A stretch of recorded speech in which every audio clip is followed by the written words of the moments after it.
Bismillahirrahmanirrahim. Assalamualaikum warahmatullahi wabarakatuh. Teman-teman semua, selamat datang, selamat bergabung bersama saya Ahmad Sofyan Hadi di program 30 Hari Terapi. Dan kali ini teman-teman semua, kita akan membahas tentang tanda tangan. Jadi setelah Anda mempraktekkan ruqyah selama 3 kali, jadi 3 hari Anda tamat Al-Baqarah, kemudian 3 hari lagi tamat Al-Baqarah, 3 hari lagi tamat Al-Baqarah, dilanjutkan dengan mengistighfari satu persatu perbuatan yang dianggap dosa, pengalaman-pengalaman yang dianggap dosa. Kini saatnya Anda kemudian melakukan analisa tanda tangan. Jadi hubungi pementor Anda, teman-teman semua. Nah, ini materinya. Pertama, teman-teman semua, yang perlu Anda ketahui adalah kenapa sih kita melakukan analisa tanda tangan gitu ya. Jadi teorinya seperti ini, bahwa setiap peristiwa yang kita alami itu memicu emosi-emosi tertentu. Emosi ini teman-teman semua melahirkan sugesti-sugesti. Contoh misalnya saya marah bila disakiti, saya marah bila dikhianati. Itu berdasarkan emosi, berdasarkan peristiwa tertentu. Nah, sugesti-sugesti ini kemudian menjadi self-talk, mengisi ruang pikiran kita, sering kita ucapkan tanpa kita sadari, kayak gitu ya. Apa yang saya takutkan, apa yang membuat saya berani, itu hasil dari self-talk sebenarnya ya, yang diulang-ulang. Kayaknya melakukan ini, kayaknya jangan melakukan itu, kurang lebih seperti itu.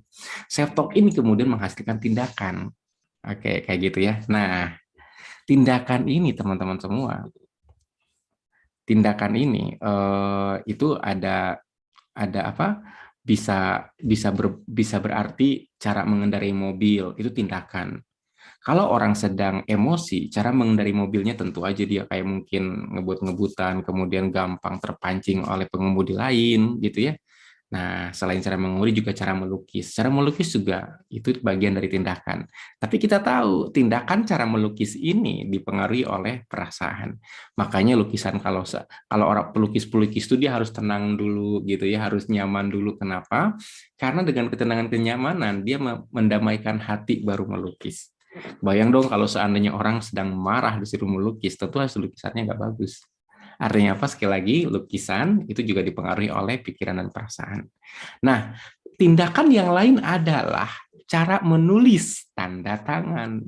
Sebenarnya sih nggak mesti tanda tangan ya, apapun itu, cara menulis ya. Cara menulis sebagai sebuah tindakan. Nah, khusus untuk tanda tangan teman-teman semua, kita bisa menelusuri emosi dan sugesti yang melatar belakangi tindakan-tindakan itu melalui apa? Melalui simbol-simbol. Apa simbolnya? Kenapa sih memilih simbol itu? Apa akibatnya? Kayak gitu ya. Karena kalau seseorang berulang-ulang membentuk simbol itu menghasilkan perasaan-perasaan tertentu, atau mengulangi perasaan-perasaan tertentu, nanti dia akan terbentuk karakter, betul karakter. Tapi apa dampak dari karakter itu nantinya? Kayak gitu ya. Nah, jadi dari simbol inilah teman-teman semua akan terekam apa emosi seseorang. Jadi kalau misalkan saya buat satu pernyataan kesimpulan, tujuan analisa tanda tangan kita adalah untuk tahu apa sih pemicu emosi negatif seseorang.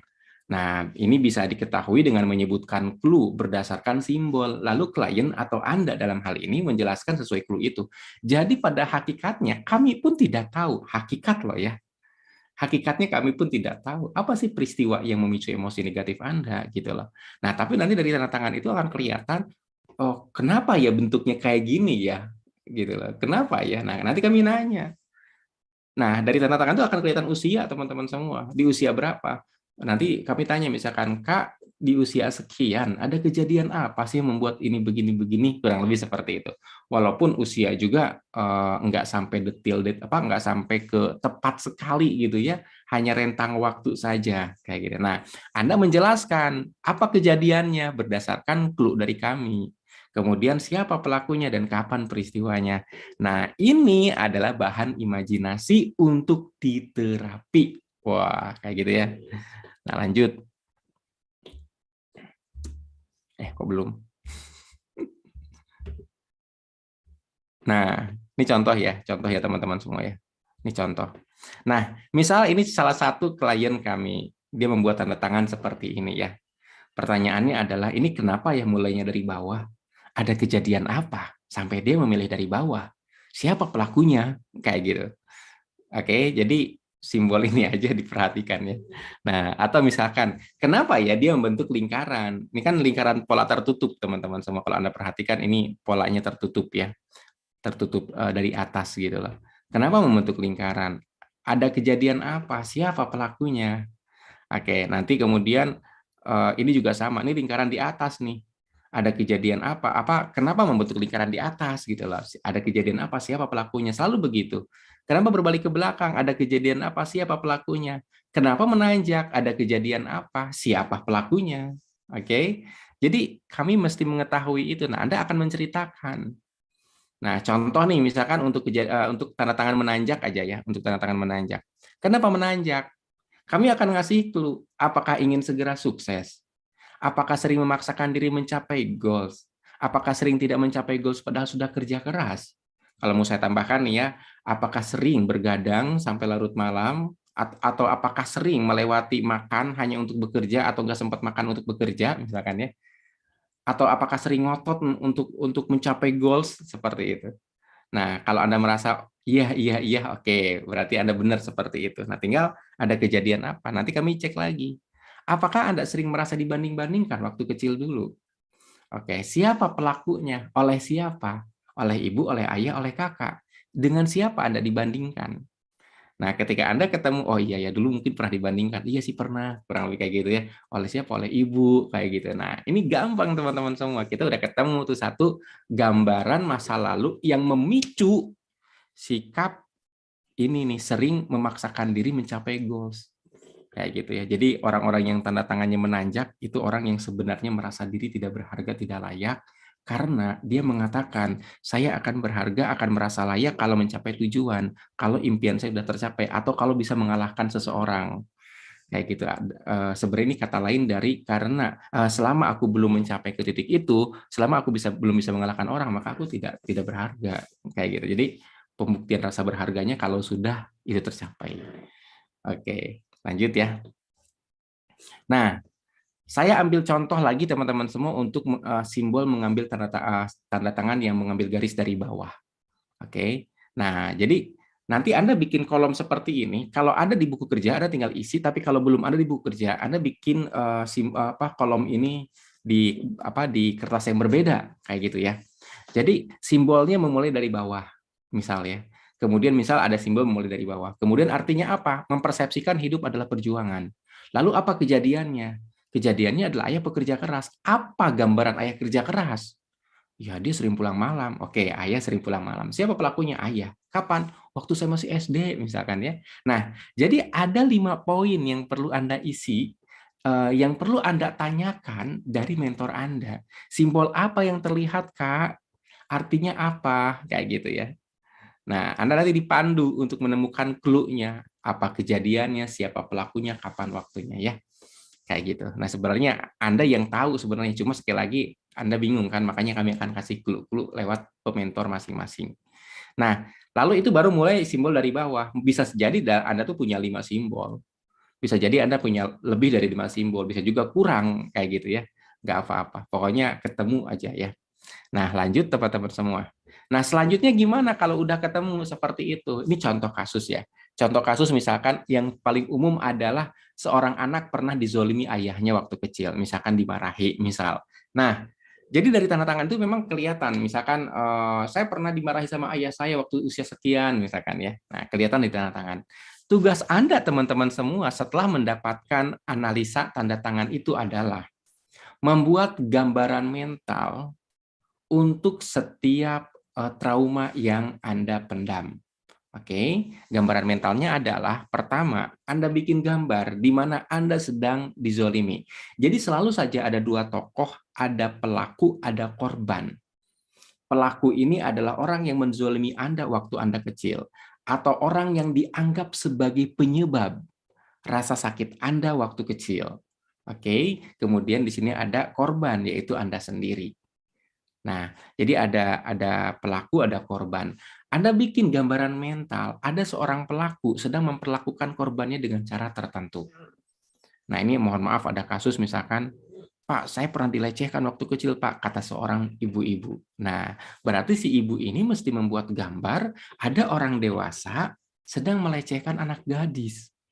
Kayak gitu ya, sedang memperlakukan anak gadis dengan cara tertentu. Bikin gambar itu. Lalu Anda melihat gambar itu, lalu ho'oponopono sampai merasa lega. Jadi Anda jangan masuk ke gambarnya, tapi Anda sedang melihat gambar. Bisa jadi melihat sebuah film.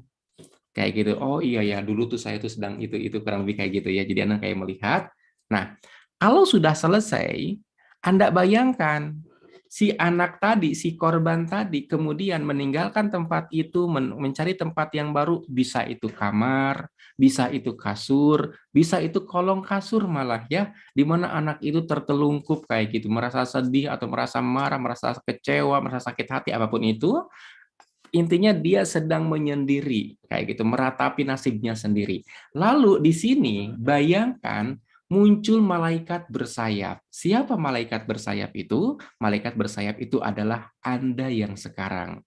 Jadi Anda yang sekarang berkunjung ke masa lalu melihat seorang anak yang baru saja menjadi korban. Lalu malaikat bersayap itu menghampiri anak itu, menyapa dengan lembut, menyapa dengan penuh kehangatan, lalu mengusap-ngusap rambutnya. Bayangkan mengusap rambutnya dan mengucapkan, "Aku mengasihimu sayang, aku menyesal, maafkan aku cinta, terima kasih." Anda boleh pakai sapaan-sapaan Anda waktu kecil, tidak mesti persis seperti saya menyampaikan. Selanjutnya, Anda ho'oponopono itu sampai merasa lega, teman-teman semua. Bila sudah merasa lega, lanjut ke Anda cari pelakunya. Nah, misalkan si pelakunya adalah ayah yang baru saja memarahi anaknya, dia sendiri misalkan terlihat pusing, misalkan ya, atau terlihat menyesal, Anda datangi. Oleh siapa didatanginya? Oleh malaikat bersayap lagi. Oke, jadi ada malaikat bersayap lagi turun, menghampiri si ayah itu lalu mengatakan, "Ayah, aku mengasihimu. Aku menyesal, maafkan aku, terima kasih." Oke, sampai Anda merasa lega. Ingat, Anda berperan sebagai malaikatnya. Nah, selanjutnya Anda bikin gambar ketiga. Gambar ketiga apa? Buat gambar ke-1. Hadirkan kembali gambar ke-1. Di mana seorang ayah sedang memarahi anaknya dan si anaknya mengatakan, "Aku mengasihimu ayah. Aku menyesal. Maafkan aku, terima kasih." Sampai merasa lega. Nah, lalu gambar kelima terakhir, Anda bayangkan gambar ke-1 lagi, tapi di sini giliran. Si ayahnya yang mengucapkan, "Aku mengasihimu, nah, aku menyesal, maafkan aku, terima kasih." Nah, teman-teman semua pada saat seperti ini, biarkan gambaran-gambaran baru muncul sendiri seirama dengan proses pemaafan. Kayak gitu ya. Nah, di sini sebenarnya teman-teman semua, pada saat Anda ho'oponopono, bila misalnya Anda seorang muslim, Anda boleh mengganti dengan istighfar. Boleh. Atau katakanlah Anda praktekkan ho'oponopono sampai merasa emosinya memuncak, baru setelah itu ganti dengan istighfar juga boleh. Oke, sebenarnya bukan hanya istighfar, semua zikir bisa kita pakai. Nah, khusus untuk nomor 4, teman-teman semua, untuk nomor 4, oke, nomor 4 dan nomor 3, di mana kemudian Anda mengucapkan ho'oponopono kepada korban. Di nomor 3, Anda mengucapkan ho'oponopononya eh, sebagai seorang malaikat.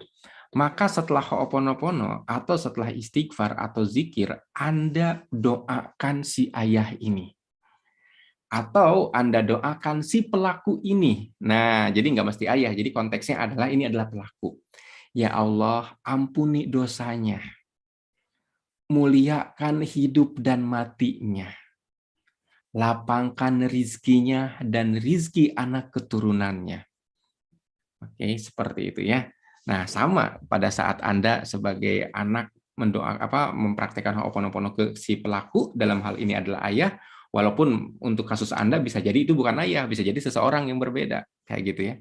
Nah, Anda setelah ho'oponopono itu mendoakan, ya Allah, ampuni dia, muliakan hidup dan matinya, lapangkan rizkinya dan rizki anak keturunannya. Kalau seandainya Anda merasa sangat emosional ketika mendoakan itu, teman-teman semua, ini luar biasa. Ini akan menjadi sugesti untuk Anda sendiri. Kenapa? Karena sebenarnya malaikat juga berdoa untukmu juga. Wah, luar biasa. Berarti Anda akan mendapatkan apa yang Anda doakan untuk orang itu. Kayak gitu ya. Ini benar-benar sebuah program memprogram ulang pikiran tuh luar biasa teman-teman semua. Anda benar-benar berlimpah hidup Anda ya. Mulia hidup Anda. Oke, lanjut. Nah, teman-teman semua, bila kemudian Anda mendapati, oh, Pak, kok analisa dari mentor saya tidak puas atau saya tidak tidak merasa tidak nyaman, merasa enggak ketemu kayak gitu ya, Anda enggak nemu dari mentor Anda, atau Anda merasa bahwa Pak program ini kok saya enggak dapet nih feel-nya, enggak dapet nih terapinya misalkan ya, atau intinya ada keluhan apapun, Anda boleh sampaikan ke nomor admin behind the scene. Nanti admin akan menyampaikan kepada kami, kayak gitu ya. Nah, buat apa? Agar Anda terapinya benar-benar tuntas, benar-benar selesai. Ini bagian dari pelayanan kami. Anda hubungi di 081224645310. Baik, teman-teman semua, itu saja materi kali ini. Anda silahkan hubungi pementornya untuk mendapatkan simbol-simbol ini. Pak, saya udah pernah dianalisa, tapi kayaknya nggak gitu deh. Anda boleh ulangi. Mentor, tolong dong bisa nggak diulangi kayak gitu ya. Apapun jawaban mentor bisa misalkan, oh aku sibuk, aku nggak bisa misalkan mentornya menolak misalkan, Anda hubungi nomor yang tadi. Oke, teman-teman semua cukup sampai di sini.